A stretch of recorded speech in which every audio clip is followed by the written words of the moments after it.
Hello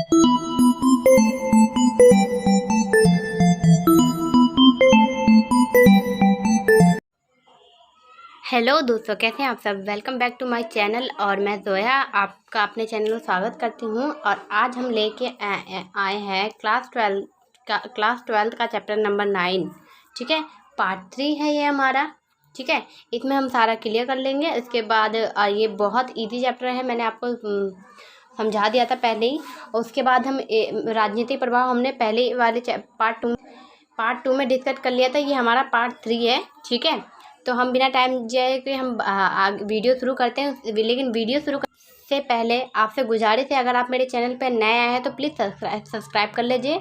ठीक है, और इसे अगर वीडियो पसंद आए तो लाइक भी कीजिएगा और ज़्यादा से ज़्यादा इसे शेयर कर दीजिएगा। ठीक है, तो चलिए आगे बढ़ते हैं। आर्थिक प्रभाव। ठीक है, आर्थिक प्रभाव, राजनीतिक प्रभाव जो हमने पढ़ा था वो किस तरह से बताया गया था कि राज्य पे किस तरह से वो प्रभाव डालता है, किस तरह से उनकी क्षमताओं में कमी आई है। और मीडिया जो थी, उनकी मीडिया क्या करती हैं कि मीडिया वगैरह जो हो गया, उससे क्या होता था कि उन चीज़ों को जनता तक पहुंचाने में उनको प्रभाव, मतलब कि वैश्वीकरण के हिसाब से किसी चीज़, कोई भी सवाल वगैरह या कोई कानून बनता है तो उसको जनता तक पहुंचाने के लिए उनको आसान होता था। लेकिन फिर भी उनके राज्यों में फिर भी उनकी जो शक्तियां होती थी वो कम हुई है, उनकी ताकत में कमी हुई है। ठीक है, ये हमने पहले वाले पार्ट में पढ़ चुके हैं। अभी हमारे नेक्स्ट पार्ट में हम आर्थिक प्रभाव के बारे में जानेंगे। उस बात को मैं बार बार डिस्कस नहीं करूँगी। अगर आपने वो वीडियो नहीं देखी तो एक बार प्लीज़ जाके उस वीडियो को पहले देख लीजिए। ठीक है, हम आगे बढ़ते हैं। तो हम इसमें पढ़ने वाले हैं आर्थिक प्रभाव। पहले मैं ओरल आपको समझा देती हूँ कि आर्थिक प्रभाव होता क्या है। देखिए, जिसमें आर्थिक रूप से, ठीक है, आर्थिक का मतलब आप तो जानते होंगे, पैसे से संबंधित, ठीक है, धन से संबंधित। ठीक है, तो आर्थिक रूप से वैश्वीकरण किस तरह से प्रभाव डालती है। जैसे हमारे बिजनेस पे प्रभाव डालती है। ठीक है, हमारा बिजनेस हुआ या फिर कोई और भी तरीका हुआ जिसमें आर्थिक रूप से आता है, उस तरह से वो हमारे पर प्रभाव डालती है। इतना समझ में आ गया। देखिए, हम इसमें पढ़ते हैं कि इसमें क्या है और फिर इसके बाद हम डिस्कस करेंगे। वैश्वीकरण के आर्थिक पहलू के बारे में सब कुछ भले ही नहीं जानता हो सके, लेकिन यह कहा जा सकता है कि वैश्वीकरण को लेकर जारी बहसों का बड़ा हिस्सा और पहलू की दिशा इस पहलू से संबंधित।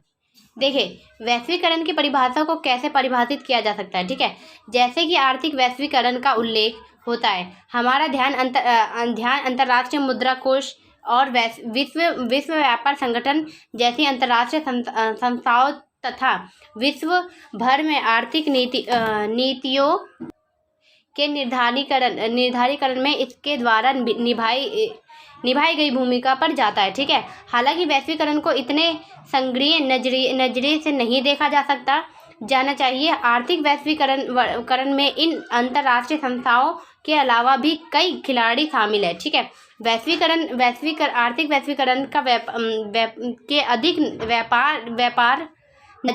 व्यापक नज़र से समझने के लिए हमें इसमें होने वाले आर्थिक फायदों को बंटवारे के अर्थ को सोचना चाहिए। ठीक है, यानी इन संदर्भ में किसे वैश्वीकरण से सबसे ज़्यादा फायदा हुआ और किसे सबसे कम हुआ। हमें अब देखिए क्या होता है कि जब भी हम आर्थिक का फायदा की बात करते हैं तो हमारे जो अंतर्राष्ट्रीय मुद्रा कोष है उसके ऊपर हमारा ध्यान चला जाता है। और ठीक है, और इसके बाद क्या होता है कि जैसे कि अब क्या होता है, एक देश अपनी जो मुद्रा होती है वो दूसरे देश को ट्रांसफ़र करती है। क्यों? और उससे ज़्यादा पैसा लेती है। क्यों? ताकि वहाँ के लोग आते हैं तो उनको वहाँ जिस देश में जा रहे हैं उस देश का मुद्रा उन्हें चाहिए होता है, क्योंकि वो वहाँ पर हमारे देश का तो मुद्रा नहीं चलेगा, जाहिर सी बात है। तो इससे क्या होता है कि वो आर्थिक रूप से एक देश से दूसरे देश में व्यापार करते हैं। इतना समझ में आ गया। ठीक है, तो इसमें ये और दूसरी बात ये है कि जिस तरह बड़ी बड़ी कंपनियां, जैसे मान लीजिए बड़ी बड़ी जो कंपनियां होती हैं, कंपनी छोड़ दीजिए, जैसे 5 स्टार होटल मान लीजिए, 5 स्टार होटल है। ठीक है, अब वो है विदेश का, ठीक है। और वहाँ की चीज़ें बहुत महंगी महंगी होती है, ठीक है, महंगी है मान। लेकिन अगर हम यहाँ कहीं दूर, मतलब कि कोई जो ढाबे वगैरह पे जाके खाना खाए, जो ढाबे वगैरह पे खाना खाए, तो वहाँ की चीज़ें 50 रुपये में आपको मिल जाएंगी। लेकिन रेस्टोरेंट में भले वो खाना उसी चीज़ से बनाया गया हो, लेकिन फिर भी वो बस डेकोरेशन अच्छा किया होता है, इसलिए वहाँ पर इंसान जाते हैं और अपना पैसा गंवा के आ जाते हैं। वो 50 रुपये की चीज़ को 1000 रुपये में लेकर आ जाते हैं। इतना समझ में आ गया। तो ये क्या है, वैश्वीकरण का प्रभाव है, ठीक है। इससे क्या होता है कि जो ठेले वगैरह लगाते हैं लोग, उनको इतना नुकसान होने लग गया है कि अब लोग क्या करते हैं कि जो ठेली लगाता है उनके पास जाएंगे और कहेंगे कि हमें 30 रुपये के सामान 20 रुपये का दे दो। लेकिन क्या ऐसा होता है कि कोई रेस्टोरेंट में गया या कोई शोरूम में मान लीजिए, शोरूम में कोई गया, ठीक है, शोरूम में रूम में गया, तो क्या वहाँ पर कोई मोल भाव कर सकता है? नहीं कर सकता। क्यों नहीं कर सकता? क्योंकि वो एक की शोरूम है, ठीक है। वो वैश्वीकरण का प्रभाव उस पर पड़ा हुआ है। वो देखने में अच्छा लगता है, वहाँ की चीज़ें देखने में अच्छी लगती है, भले वहाँ पर चीज़ वही रखी हो, लेकिन इंसान क्या करता है, वहाँ की अगर वो 1000 रुपये की दे रहा होगा 50 वाली चीज़, तो हम उससे 1000 रुपये में लेके आ जाएंगे। और हाँ, लेकिन जो ठेले पे लगाते हैं अगर वो चीज़ें हमें 50 रुपये का दे रहा होगा ना, तो फिर भी हम उससे मोल भाव करके 40 रुपये में ले आएंगे। तो ऐसा ना करें, क्योंकि जो ठेला लगाते हैं वो सिर्फ पैसे कमाने के लिए, अपना पेट भरने के लिए कमाते हैं, ठीक है। तो ऐसा अक्सर होता है। तो इंसान के अंदर क्या पड़ा हुआ है, वैश्वीकरण का प्रभाव पड़ा हुआ है। वो क्या करते हैं, वो अच्छी चीज़ों पे देखते हैं कि हाँ ये चीज़ अच्छी है, भले वो ही चीज़ हो, लेकिन अगर वो उन्हें डेकोरेशन अच्छा लगा तो उसके लिए 1000 रुपये भी दे के आएंगे। और अगर वही चीज़ रास्ते में मिल रही है तो उसको नहीं लेंगे। ये है वैश्वीकरण का प्रभाव, जो आजकल सब पर पड़ा हुआ है। इतना समझ में आ गया।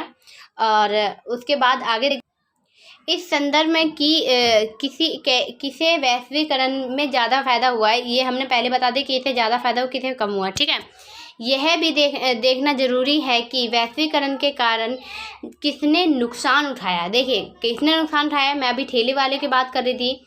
कुछ ऐसे ही मजदूर लोग होते हैं जो बहुत जगह पे ऐसे होते हैं जिनको वैश्वीकरण से प्रभाव पड़ा है, ठीक है। इतना समझ में आ गया। नेक्स्ट चलते हैं। देखिए व्यवहारिक धरातल पर इसका अर्थ यह है कि यह हुआ कि धनी देश निवेशकर्ता अपना धन अपने देश की जगह कहीं और निवेश कर सकता है, ठीक है।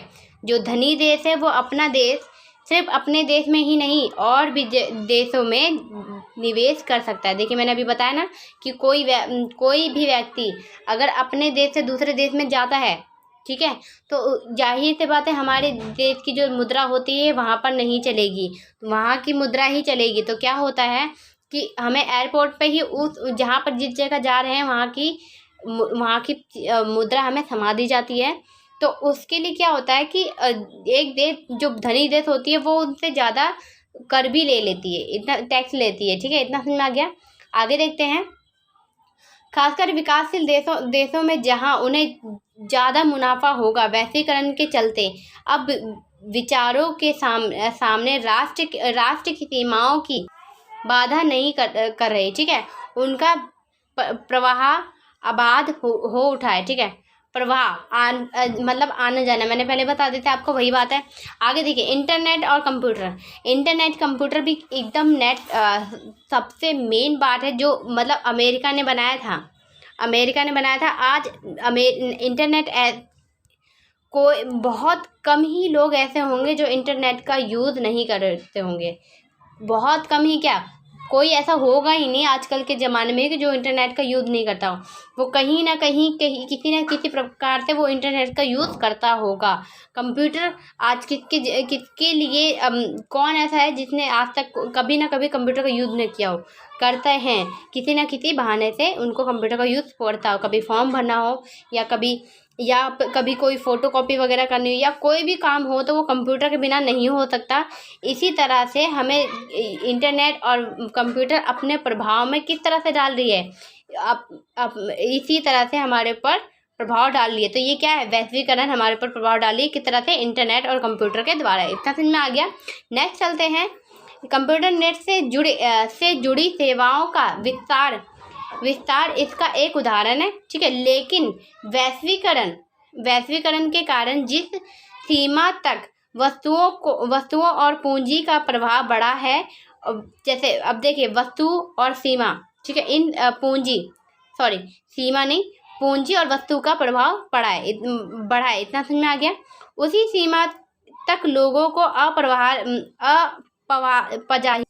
आवाजाही नहीं बढ़ सकी है, ठीक है। विकसित देश अपनी वीजा नीति के जरिए अपनी राष्ट्रीय सीमाओं को बड़ी सतर्कता से अवैध बनाए रखते हैं, ठीक है, ताकि दूसरे देश के नागरिक विकसित देशों में आकर कहीं उनके नागरिकों की नौकरी और धंधे ना छीन लें। आगे देखिए, वैश्वीकरण के परिणाम पर सोचते हुए देखिए, हमने पहले आपको बता देता है कि वो क्या करते हैं कि एक देश से दूसरे देश जाते हैं, तो उन्होंने क्या कर रखा है, अपने वीजे को इतना सतर्क बना रखा है कि कोई उनके वहाँ पर जल्दी जा ना सके, ठीक है। अगर जाएंगे तो वो उनके काम धंधे को हथिया लेंगे। इतना समझ में आ गया। चलिए नेक्स्ट चलते हैं। देखिए, वैश्वीकरण के परिणाम को ध्यान में रखते हुए रखना चाहिए कि हर जगह पर एक समान नीति अपना लेने का मतलब यह नहीं होता कि हर जगह का परिणाम भी समान हो, ठीक है। वैश्वीकरण के कारण दुनिया के अलग अलग हिस्सों में सरकार ने एक सार आर्थिक नीति को अपनाया है, लेकिन विश्व के विभिन्न भागों में इसके परिणाम बहुत अलग अलग हुए हैं, ठीक है। देखिए, इसके परिणाम सही भी हैं, गलत भी हैं। मैंने आपको दोनों तरह का बता दिया कि किस तरह से इसके गलत हैं और किस तरह से इसके सही हैं, ठीक है। इतना समझ में आ गया। क्योंकि एक देश अगर अपना मुद्रा किसी देश को देता है तो उसको बहुत अच्छा टैक्स मिलता है, ठीक है। लेकिन क्या होता है कि उसके देश की नौकरी भी जाती है। दूसरा, अगर हमारे देश में इंटरनेट आया है, लोग उसका यूज़ कर रहे हैं, लेकिन इंटरनेट के बहुत सारे दुष्प्रभाव भी हमारे ऊपर पड़ रहे हैं। इतना समझ में आ गया। चलिए आगे बढ़ते हैं। जहाँ भी हमें सर्वसामान्य निष्कर्ष निकालने की बजाय संदर्भ विशेष पर ध्यान देना होगा, ठीक है। आर्थिक वैश्वीकरण के कारण पूरे विश्व के जनमत बड़ी गहराई से बढ़ गया है। आर्थिक वैश्वीकरण के कारण सरकारें कुछ जिम्मेदारियों से अपना हाथ पीछे खींच लिए। देखो, हमने चैप्टर नंबर पहले पार्ट में भी पढ़ लिया था ये बात, लेकिन अब दोबारा बात यही जान रहे हैं कि जो उनकी जो ताकत है वो कम हो गई है, काम करने की क्षमता कम हो गई है। उन्होंने अपने हाथ जिम्मेदारियों से पीछे खींच लिया है, ठीक है। किसके कारण? वैश्वीकरण के कारण। ये सब क्या है? वैश्वीकरण के प्रभाव है, ठीक है। आगे देखिए, और इसमें सामाजिक न्याय से सरोकार रखने वाले लोग चिंतित है। इसका कहना है कि आर्थिक वैश्वीकरण का आबादी के एक बड़े छोटे तबके को फायदा होगा, तबकी नौकरी और जन कल्याणकारी के लिए सरकार पर सक्षम आश्रित रहने वाले लोग बदहाल हो जाएंगे, ठीक है। सामाजिक न्याय में पक्षधर इस बात पर जोर देते हैं कि कुछ संस्थानीय उपाय किए जाने चाहिए, या कहना है कि सामाजिक सुरक्षा कवच, ठीक है, यानी सामाजिक सुरक्षा कवच तैयार करना जाना चाहिए, ताकि लोग जो है ना वह आर्थिक रूप से कमज़ोर हैं, ठीक है, वो कमज़ोर ना हो। उन पर वैश्वीकरण दुष्प्रभाव को कम किया जा सके, ठीक है। वो पूरी तरह से आर्थिक रूप से कमज़ोर हो चुके हैं, तो ऐसा ना हो, इसलिए क्या करना चाहिए, अपने में एक सुरक्षा कवच तैयार करके रखना पड़ेगा, ठीक है। आगे देखिए, दुनिया के अनेक आंदोलनों की समस्या की सामाजिक सुरक्षा कवच की बात अव्यवहारिक है, ठीक है, और इतना भर उपाय पर्यावरण नहीं होगा, ठीक है। ऐसे आंदोलनों को बलपूर्वक किए जाने में वैश्वीकरण को रोकने की आवाज़ लगाई है, क्योंकि इससे गरीब देश आर्थिक रूप से बर्बादी की कतार में पहुंच जाएंगे। इतना समझ में आ गया। मैं आपको वैश्वीकरण के प्रभाव बता रही हूँ किस तरह से कि इसमें इसके अच्छे प्रभाव हैं तो इसके बुरा भी प्रभाव है, लेकिन ज़्यादा इसके नुकसान ही हैं। ठीक है, इतना समझ में आ गया। आगे देखिए, खासकर इन देशों में गरीब लोग एकदम बहाल हो जाएंगे। कुछ आर्थिक शास्त्रियों के आर्थिक वैश्वीकरण अर्थशास्त्रियों के ने आर्थिक वैश्वीकरण को विश्व के पुनः उपनिवेशीकरण कहा है। ठीक है, वैश्वीकरण का दूसरा नाम अर्थशास्त्रियों ने क्या डाला, पुनः उपनिवेशीकरण कहा गया। ठीक है, अगर पूछा जाए कि वैश्वीकरण का दूसरा नाम क्या है जो अर्थशास्त्रियों ने डाला है, तो आपको इजीली यही बताना होगा। इतना समझ में आ गया। चलिए, इतना आप, ये हमारा पार्ट 3 था, ये हमारा ख़त्म हो गया। ठीक है, पार्ट 4 में हमारा लास्ट होगा वो हमारा। ठीक है, पार्ट 4 में हम सारी बातें जो है ये चैप्टर ख़त्म हो जाएगा। उसके बाद हमारी लगेगी सेकंड बुक। तो हमारा सेकंड बुक शुरू होने वाला है नेक्स्ट, ये इसके बाद जो हमारा नेक्स्ट वीडियो आएगा उसमें हमारा चैप्टर नंबर 9 पूरी तरह से ख़त्म हो रहा है। ठीक है, अगर अगर नहीं, वैसे तो वो ख़त्म हो ही जाएगा। वो ख़त्म होने के बाद हमारा सेकंड बुक लग जाएगा। ठीक है, तो डोंट वरी, आप अच्छे से पढ़ाई कीजिए और अच्छे से पढ़ाई में ध्यान लगाइए। ठीक है, मैं स्टेप बाय स्टेप आपको अच्छी तरह से समझाती रहूँगी हर चैप्टर के बारे में। अगर कुछ ना समझ में आए तो मुझे एक बार कमेंट कर देना। और वीडियो को तो आप अगर 2 बार देखेंगे, 3 बार देखेंगे, तो आशा करती हूँ एक चीज़ आपको इतनी अच्छी तरह से रट जाएगी कि आपको एग्ज़ाम में कुछ भी ज़्यादा हार्ड पढ़ना नहीं पड़ेगा। इतना समझ में आ गया। और दूसरी बात ये भी है कि अगर आप मेरे चैनल पर नए आए तो प्लीज़ सब्सक्राइब कर लें। ठीक है, और इसे ज़्यादा से ज़्यादा शेयर करें अपने दोस्तों में, अपने जो आपके जो जानने वाले उन सब में, ताकि सबकी हेल्प हो सके। ठीक है, तो मिलती हूँ मैं आपसे अगले